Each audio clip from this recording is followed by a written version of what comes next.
It started with a video. Shocking, brutal, and in my eyes, an obscenity. As a veterinary physiotherapist, I knew what I was seeing wasn't just harsh, it was unacceptable. So I recorded my reaction, and like so many in the equestrian world, I waited to see what would happen next. The public outcry was fierce. The governing body had to respond. Now, in this podcast series, I break down the scandal, the reactions, and the resolutions that followed. This is Charlotte Dujardin, the scandal, the backlash, the consequences. I'm Caroline Lindsay, horsesaddlerider.com. In this episode, focusing on the FEI, I report and comment on new revelations.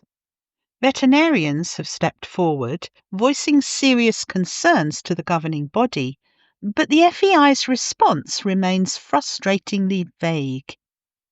Is this a genuine step toward reform, or a calculated move to contain the fallout? Let's see. Welcome back, and thank you for your continued interest in my quest for accountability and action for dressage horse competition abuse. I'm following the FEI closely on this, and this video is a follow-up to the blue tongue issue in advance of the FEI's stakeholder meeting on October the 1st.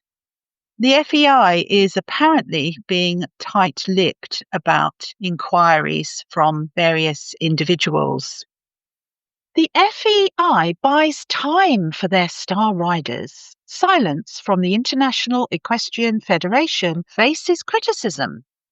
Neither two international veterinarians nor the editorial team of Hydra Monitor, sorry about my pronunciation, can get a response from the FEI regarding images of blue tongues and potential horse abuse.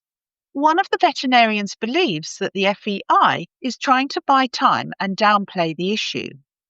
The FEI has chosen to respond with radio silence in the ongoing case concerning blue tongues and potential horse abuse among several of the world's top dressage riders. The case includes, among others, 4 Danish elite riders whose photos were published by this publication back in July.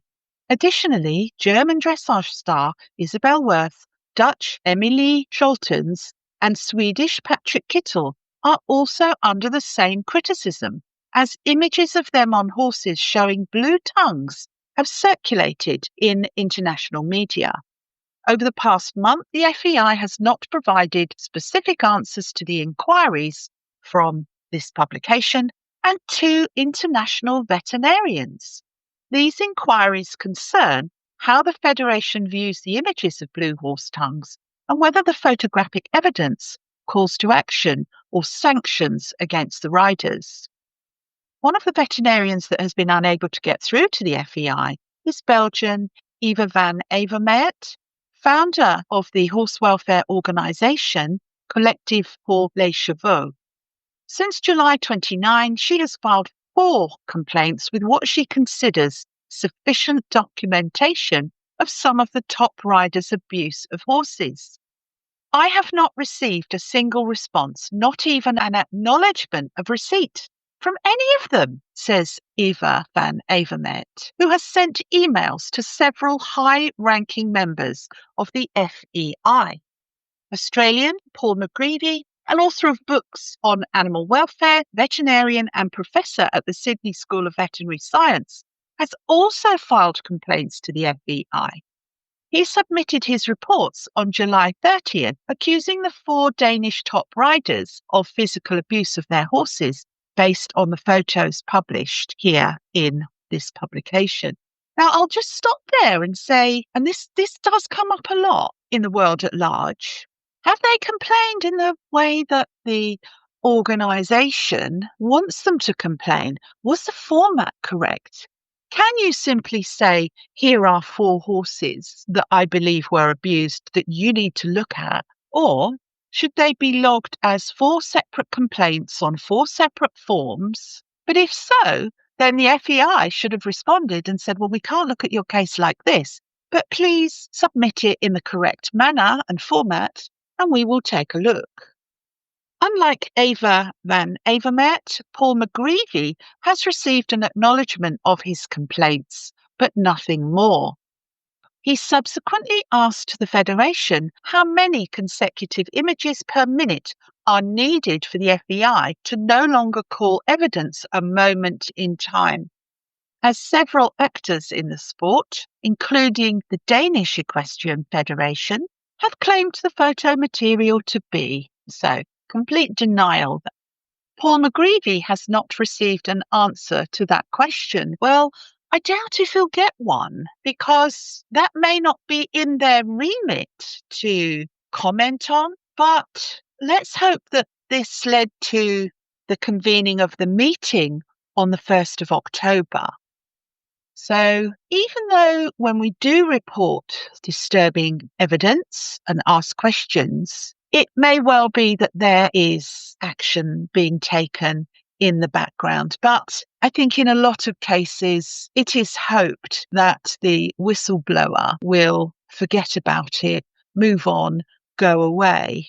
You have to be tenacious to get long-term results. Australian Paul McGreevy does not wish to comment on what signals he believes FEI is sending with the lack of communication over the past month. Well, they may be busy. Ava van Avermaet, however, is willing to comment on that. It seems quite plausible to me that they, the FEI, are not responding to buy time for their star riders to get a certain narrative out there before the information about the files is known by the public, she says. Okay, bit of conspiracy theory there. But often when you're reporting, you can't report exactly what your interviewee thinks. It has to be prettied up a bit so you don't offend people. This publication's editorial team also experiences a lack of responses to their questions sent to the FEI. Well, keep going, keep sending them. On August the 2nd, the editorial team sent a photo folder to the FEI containing 14,477 consecutive images of the horses and their riders at the respective competitions. The purpose of sending the many images of the horses was to obtain an assessment from the FEI and to hear whether the images warrant action from the Federation, such as sanctioning riders or changing rules and equipment use. So perhaps blue tongue is not yet in the rules specifically, so therefore does not require sanction. But abuse is, but that's a very vague term and has to be proved or evidenced. But if their own veterinary surgeons can be ignored, where do they go with this? The FEI has neither acknowledged nor responded to this publication's inquiry. After the silence from the FEI, this publication attempted to contact Goran Akastrom, the FEI's chief veterinarian, directly through his email to ask him how he perceives the occurrence of blue tongues in horses and whether it is a problem for equestrian sports. Instead of a response from Goran Akastrom, a spokesperson from the FEI replied to the editorial team's questions. Oh, this will be good. So, it just seems to me that the FEI owns this veterinarian so that they can block him from commenting. Thank you for your message. I am replying to you as Goran Akastrom is away and unavailable for comment, writes the spokesperson initially and continues. The FEI action plan for equine welfare covers the factors that could relate to blue tongues. Yes. This is particularly relevant for our ongoing projects on oral cavity health controls, which they're going to talk about at the meeting on October the 1st. And review of tack and equipment. Yes, and this is what I'm advocating for, that any abusive tack or tack which could potentially be abusive needs to be withdrawn. The action points on ethical training methods and form of horses will commence later this year. So will that be before the decision on Charlotte Dujardin or after? She's already on a 6-month suspension pending investigation. It'll be so interesting to see where they go from there and how this ties in collaboration with leading scientists, riders, trainers, and officials who will presumably be at the meeting. The FEI spokesperson ended the email by stating that the FEI is not able to provide further information at this time. So, yes, it seems that the action is, could everybody please keep quiet until we've had our meeting on the 1st of October, which will probably be the first of many, so that these issues can be passed around the table and it'll be business as usual out there. Responses from FEI concerns the Belgian veterinarian Eva van Avermaet. But it becomes even worse, in her view, when one considers that the FEI, during the Olympic Games in Paris, issued a yellow warning card based on 2 individual photos. Yeah, well, what does that mean? They weren't eliminated. They just get warning cards, as they do in soccer. The case was that the International Animal Welfare Organization, PETA, filed a complaint during the Olympics against Brazilian rider Carlos Parro based on 2 photos from the Olympic warm-up arena where his horse's neck was in hyperflexion. The Daily Telegraph has a piece on him and he's on the FEI list of suspensions from February. I'm afraid the FEI is trying to gather as much veterinarians and other experts as possible who would be ready or willing to state that a blue tongue is not such a big deal, says Eva van Avermaet. They're always trying to get away with it. That's what I think about all of this. The FEI stated in a press release sent out earlier in August, which I reported on in my last video, hyperflexion is a stage where the horse's neck is bent too much, which is against FEI's rules. 2 days after the complaint, the FEI issued a warning card to Carlos Parro. Well, and I'm only surmising here, but was this in connection with the original complaint? If you can have a competitor that's been sanctioned fairly recently before the Olympic Games and then show up there breaking a rule connected with horse abuse. The fact that the FEI has not reacted to the thousands of photos of horses with blue tongues may indicate that the Federation is buying time in an attempt to gather ammunition to downplay the issue, according to Eva van Avermaet. Yeah, potentially. Given the way the subject of hyperflexion was treated in the past, maybe they'll be sitting around the table on October the 1st when somebody demonstrates that metal over the tongue in the mouth. Now, let's call it 2 pieces of metal with leverage. They can demonstrate how it feels. What does it take for these people to acknowledge abuse and act on it? The FEI stated in a press release sent out earlier in August that they will host a key meeting with stakeholders on the 1st of October to initiate in-depth discussions on addressing the challenges currently impacting the discipline of dressage. Let's move on to the Planet FEI and what's going on there. So the headline, and this was issued this week, FEI to convene stakeholder meeting to address dressage challenges. It's a pretty big challenge. The FEI will host a key meeting with stakeholders on the 1st of October 2024 to kick off in-depth discussions on addressing the challenges currently impacting the discipline of dressage.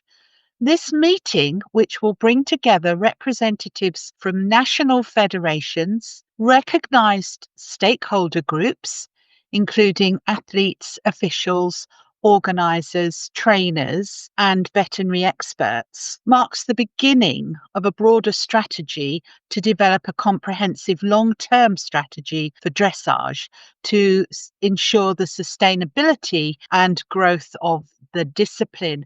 Well, that to me says we're somewhat not quite as powerful as we thought we were if they're having to somehow dilute their power by inviting stakeholders to comment, which could end in stalemate because this is a very diverse group and they are admittedly trying to be inclusive, but putting them all together or putting the heads of the organisations together in one meeting, I can't see how they're going to bring about agreement because each of them, as stakeholders, has their own stake, their own agenda in the sport of dressage.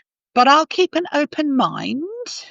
The meeting will also provide an opportunity to update the community on current and upcoming research and development initiatives, including the oral cavity study.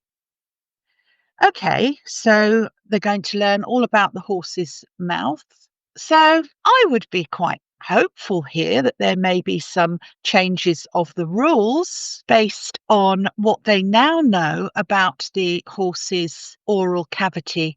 And I hope that includes the tongue because they do have some catching up to do with us about this issue of blue tongue seen, photographed in horses at the Olympics and brought to their attention by their own veterinary surgeon who was attending the event.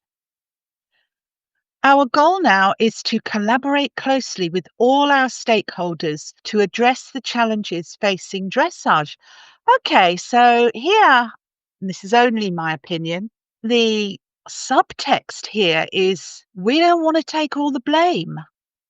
While many in our community recognise the urgency of the situation, yes, others may not fully grasp the critical juncture at which equestrian sport currently stands. Okay, so it's recognised that this is serious. While the FEI is committed to seeking collective solutions and fostering consensus wherever possible, the safety and well-being of our horses remain our top priority. Oh, yes, let's see what you're going to do about the blue tongue issue.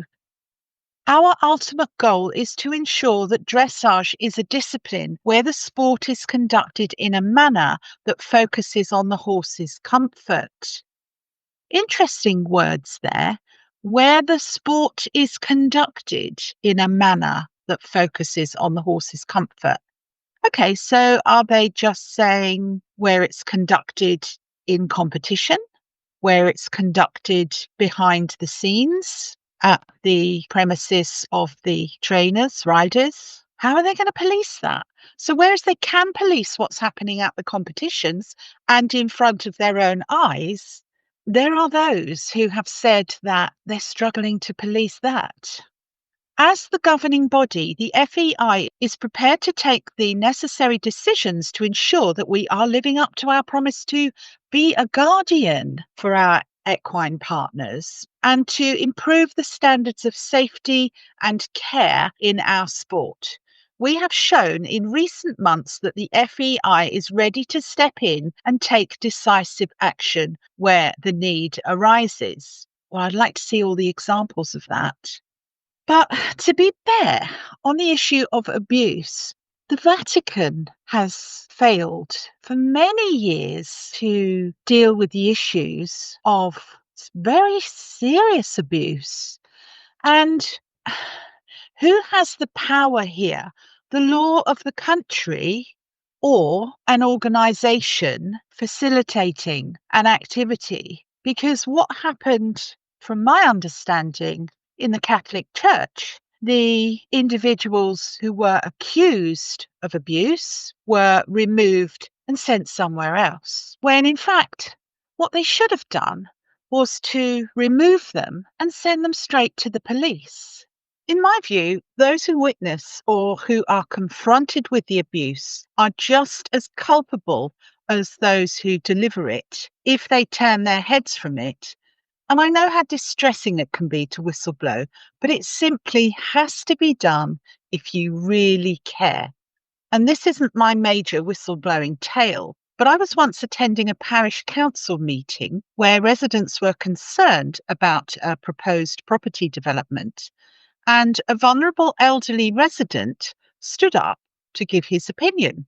A councillor on a committee of 8 individuals called that resident an a-hole for disagreeing with the development, and they began to rant, and the other councillors just sat in silence like it was a normal occurrence and acceptable for their colleague to rant at the villagers.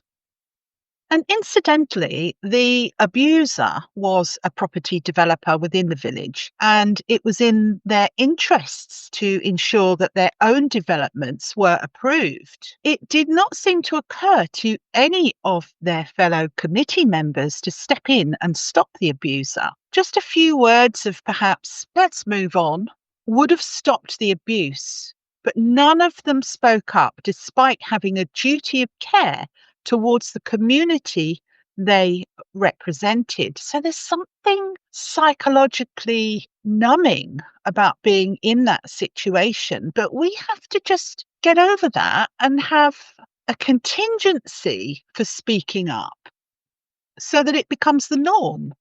It was incredible to watch that incident. So I made a formal complaint, and somebody called me to gather evidence, which I had on film because I could see that a heated discussion was developing. So I switched my camera on. But the complaint went absolutely nowhere. It was too hot to handle. There was no evidence of any action being taken. So in my view, bystanders of abuse are enablers of that abuse if they say nothing. I believe little can be done about the abuser to stop them abusing. They know no other way.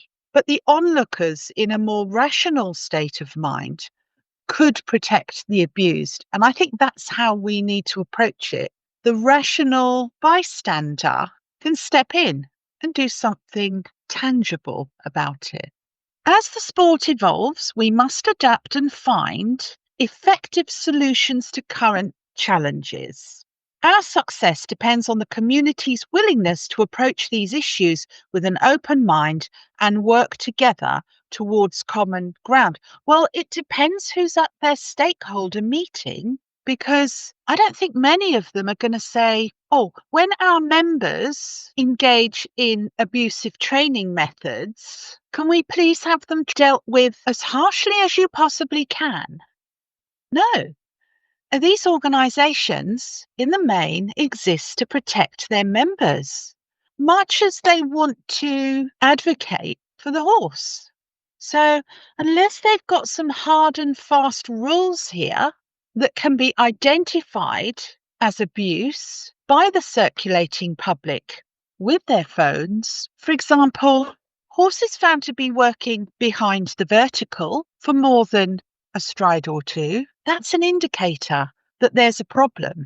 And horse trainers know it's a problem. So therefore, instead of having a marking or judging system that's similar to Strictly Come Dancing, where combinations are marked for artistic performance, there needs to be some markers, some indicators that we as the public can come along and say, hey, could you take a look at this, please? Because the abusers are going to keep on abusing.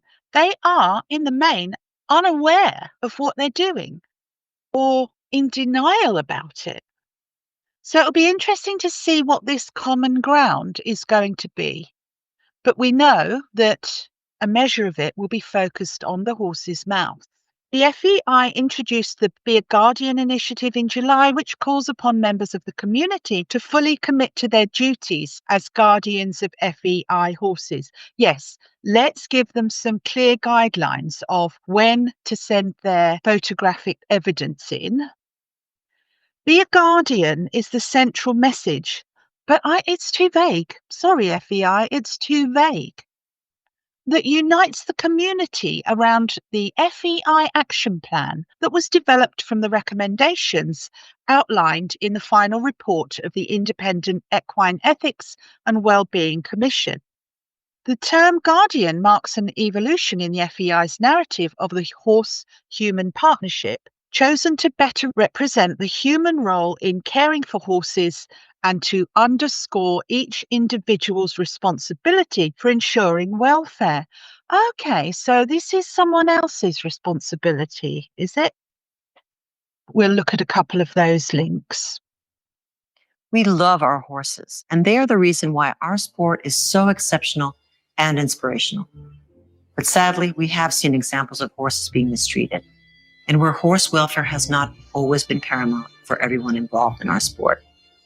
Now it's time we all stand up and take responsibility to ensure a good life for FEI horses.